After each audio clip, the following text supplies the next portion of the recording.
안녕하세요. 기상청 날씨 해설의 우진규입니다. 최근 우리나라는 아침 저녁으로 다소 선선하다라는 느낌이 들 정도로 예전과는 다른 기온 경향을 보이고 있는데요.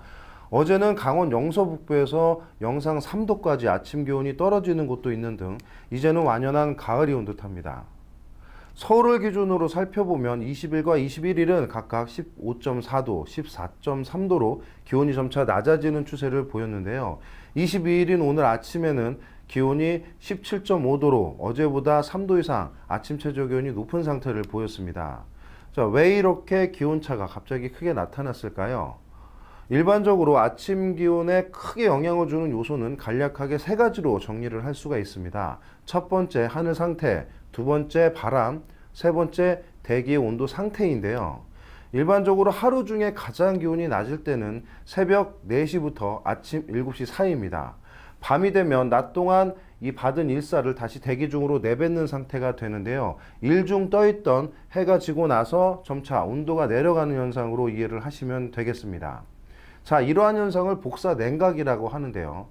하늘에 구름이 떠 있는 경우에 이 구름이 지면 또는 지상의 열이 대기 중으로 날아가지 못하고 계속 지상 부근에 머물게 되면서 복사 냉각 효과가 매우 약해지게 되면서 새벽까지 일정 기온을 유지를 하게 되죠. 비유를 하자면 구름은 일종의 큰 이불이라고 보시면 되겠습니다. 때문에 하늘 상태는 최저 기온을 결정짓는 매우 중요한 요소라 하겠는데요. 자, 바람은 크게 풍향과 풍속으로 두 가지로 구분을 지을 수 있겠습니다. 간단하게 따뜻한 공기를 머금고 있는 이 남풍이 분야 또는 찬 공기를 가져오는 북풍류의 바람이 분야에 따라 기온에 영향을 줄 수가 있고요. 이 바람의 세기, 즉 풍속이 강할 경우는 일반적으로 수평적 또는 수직적으로 공기를 섞어주는 혼합 효과를 일으키면서 지상 부근의 기온 하강 효과를 저지시키는 역할을 하게 됩니다. 즉 바람이 강할 때는 복사 냉각 효과를 저지시키고 반대로 바람이 약할 때는 복사 냉각 효과를 활발하게 해주는 것이죠. 대기의 온도 상태는 어쩌면 당연한 말일 수도 있습니다. 북쪽으로부터 이렇게 찬 공기가 내려오게 되면 기본적으로 기온이 떨어지게 되는 것이고요. 남쪽으로부터 따뜻한 공기가 유입되면 기온이 오르게 되겠죠. 가장 기본적인 기온을 결정짓는 요소라고 할 수 있겠습니다. 이를 토대로 어제와 오늘의 아침 최저 기온을 비교해보면 새벽에 바람은 강하지 않아서 어제와 오늘 모두 복사 냉각 효과를 저지시키는 요인은 없었습니다. 또한 1.5km 부근의 기온 경향도 이틀 모두 비슷해서 특이한 사항은 없었는데요. 결정적으로 하늘 상태가 달랐습니다.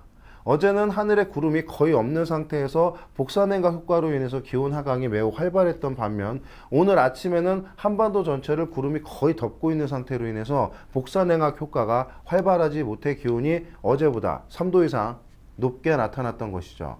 자, 내일은 어떨까요? 우선 바람을 살펴보면 기압계가 현재 크게 변하지 않고 내일까지도 유지되는 경향을 보이고 있어서 풍향의 변화는 없을 것으로 예상이 되고요. 하늘 상태는 구름을 만들어낼 수 있는 조건이 약하기 때문에 오늘보다 이 복사냉각 효과가 조금 활발할 것으로 보입니다.